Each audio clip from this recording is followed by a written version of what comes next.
We're here in the Montreal Audiofest with Dave Malekpour and David Anthony. They are from TED. And TED is not a brand that we are used to have in Montreal or in Canada in general, or even in North America. Can you talk to me a little bit about the TED brand itself? Yeah, so TAD was started in 1975 as part of the Pioneer Group, focused on research of drivers. And at the time, they were looking at the pro audio market, actually, for live sound.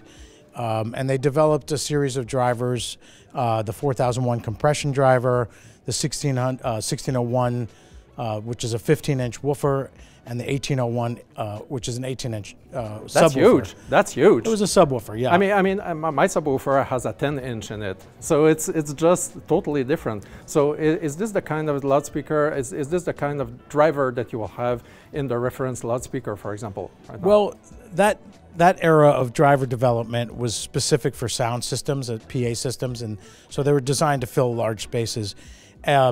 In the later part of that era, in about 2000, they realized that they were actually Pioneer Elite needed drivers, so TAD was researching drivers and creating the drivers that became part of the Pioneer Elite, and that's where they moved into hi-fi and with the Pioneer Elite systems, and TAD was the developer of the products that would then go into those speaker systems. At that point, then they realized that actually TAD could make a really great hi-fi system in the audiophile world, and they let them run with that. And the Pioneer Elite kind of was phased out in, I think, around 2007, and TAD took over that audiophile 2-channel market around that time. And those are all specifically designed only for the hi-fi products. So, and what's the difference between the different drivers that you will have in traditional loudspeakers and the ones that have been created by TAD?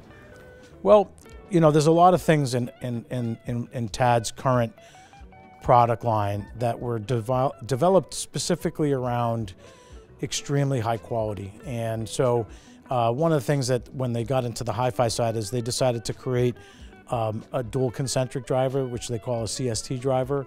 And that puts the tweeter inside the mid-range cone. And that provides an exceptional phase response because everything is coming in time. And so we're hearing that in all of the speakers in the room, except for the E2 in the back is not a dual concentric, but it's still the same tweeter. Mm-hmm. And TAD, you know, from their work with the 4001 and the 2001 compression drivers, use a beryllium diaphragm. Okay. And in their use of beryllium, unlike a lot of other products out there, they use a vapor transfer process which vaporizes the beryllium at 6,000 degrees in a vacuum chamber and sputters it onto a suspension material similar to Mylar. And the benefit of that in the tonality is that you get all the great things that you get from beryllium, which is extended response, stability. It's the lightest and strongest metal, so it can react very quickly, but it also dissipates faster than any other metal. So, for example, aluminum, titanium, and beryllium have exceptionally different resonances. And so if you were to excite, like, you know, a tuning fork for tuning your instruments is aluminum, and you tap that and it rings for, you know, like a minute. If you tapped a titanium one, it rings for about 10 seconds. If you tapped a beryllium one, it's 1/10 of a second. So you can imagine that if you're exciting those frequencies in the tweeter, there's no extra voice coming. So it's but then what you currently have, these are drivers, but you have loudspeakers here. And is TAD doing its own loudspeakers now? So they've always made their own drivers, and they've designed everything in the system that you see behind you is all designed in-house and manufactured specifically to those with the drivers in mind, but they're always adjusting everything to work together. So in the CE1TX that we're standing in front of and the Grand Evolution that just came out, they use in the Grand Evolution they use a tube system in the back of the cabinet that removes standing waves. Okay. And you know, there's a lot of things also, even in the implementation of the CST driver, the way the cone is shaped, the way the ring around the outside, all aid in directivity. So they're controlling directivity as opposed to just being like a tweeter normally fires in 180 degrees. These are in from that, and that helps get the direct signal right to the listener with less of the room. Okay, but then if I look, you have the reference system, and it's huge. It's really awesome. I believe they are more than 400 pounds each. Yeah, 450 each. Okay, this won't even fit in my room. Seriously, the room will fall. No, probably not by apartment. Not easy to move. Yeah, exactly. You need to be a few people to actually handle that. But how hard are they to actually drive? Is it something that you actually need an amplifier that's way overboard for these, or can you actually drive them in a relatively normal mindset? And I'm talking about those, but I'm talking also about these. Let's say you want to try them out at your home. Well, so what we found in our experience of just testing them with every kind of amp that we could get our hands on is that they, no matter what, they always have the TAD voice, which is natural. That's really what TAD's goal is, to have the artistic intent intact. That's their slogan. And when you think about it, it's basically natural. We want to hear what the artist heard in the studio, without coloration, without trying to hype up a certain part. So no matter what, that's kind of what you get with a TAD speaker, whether you get the smallest ME1 or you get the biggest reference 1 TX. Yeah, and the ME1, is it something that you can put in a 12 by 12 room? Exactly. It's got a 5-inch woofer, and it's got our smallest CST driver, which is 3-inch. You move up to the CE1 and the GE1, and that's a 4.5-inch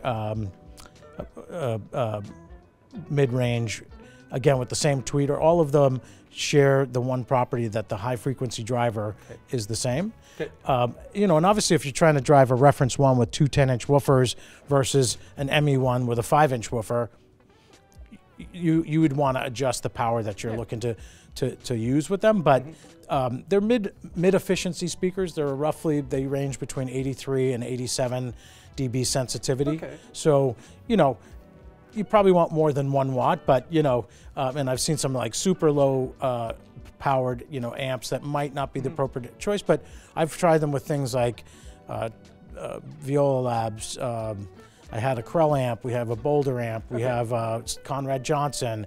We at the last show we had them paired with a Wells Audio in Jeff Wells's room with a pair of E1s, and so I think they can work with any amp, but they will tell you what your amp sounds like.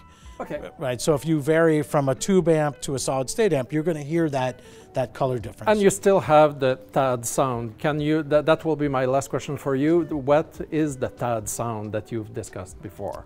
Well, I'd say pure and natural. It's not enhancing something.